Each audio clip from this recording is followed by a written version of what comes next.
Well, for more on the BRICS Summit, I'm joined by Afshin Molavi. He's Senior Fellow at the Nietzsche School of Advanced International Studies at Johns Hopkins University. He's also co-founder of E85 Lab and editor at New Silk Road Monitor. Welcome, Afshin. Thank you very much. So let's start with these expectations going into this year's meeting and whether or not they were met. You know, this was an important moment, I think, for the BRICS grouping. I mean, it's pretty extraordinary to think that this grouping, which was started as an acronym, by a Goldman Sachs banker, has now become this symbol for, the multipolar world, the emerging markets, the emerging world standing on its own. And this was an important moment because we have here in Washington, in the White House, a president who is really threatening to upend the global commercial order, the global trading order, that has been beneficial both to the BRICS, but also, it's worth noting, beneficial to the United States as well. So here was an important moment.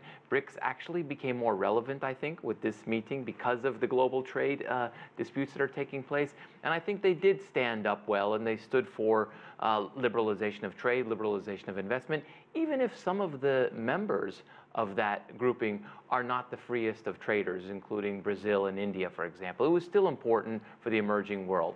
And we certainly saw a number of commitments made in this Johannesburg Declaration spanning all sorts of topics from culture to trade, as well as entertainment. How significant do you think that is? You know, I think it's significant that, in so many ways, I mean, we see these, BRICS heads of state meetings, and they make news and they make headlines.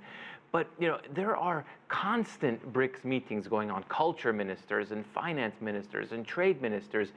And we've seen that actually materialize into increasing people-to-people exchanges, cultural exchanges, and real trade hard data numbers. I mean, we've seen trade, intra-BRICS trade growing over the past few years.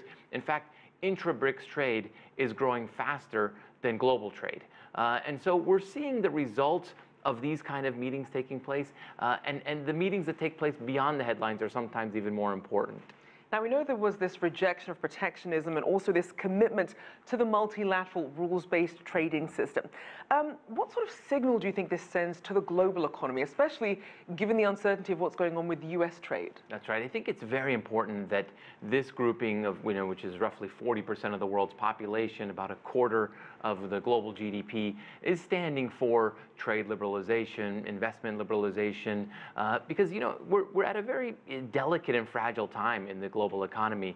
The synchronized global growth that we saw in early 2018 and the IMF was touting is much more fragile today. The Eurozone is wobbly.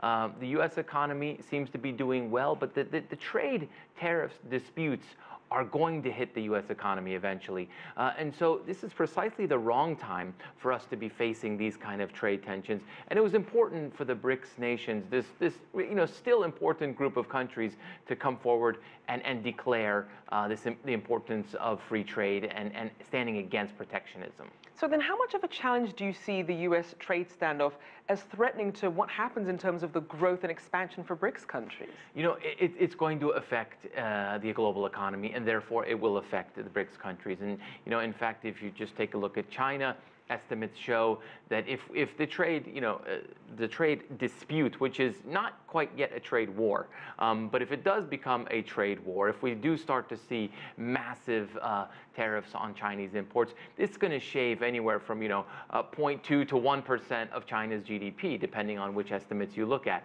If China slows, emerging markets slow as well, because the great China demand engine demands soybeans and metals and commodities from all around the world.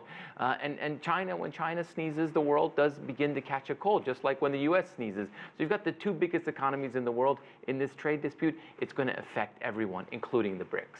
Now, one area that we are looking to perhaps see more cooperation on is China's Belt and Road Initiative. How do you see BRICS being integrated into that? Yeah, I think it's an important point because you have this took place in Africa, of course, and China, a lot of its infrastructure investments have been in Africa. We saw if you just take a look at East Africa and you look at the railway in Kenya, you look at railways connecting Ethiopia and Djibouti, you look at the suspension bridge that they're building in Mozambique. I mean, these are big infrastructure investments, and that's just only in East Africa. You know, we see it all across.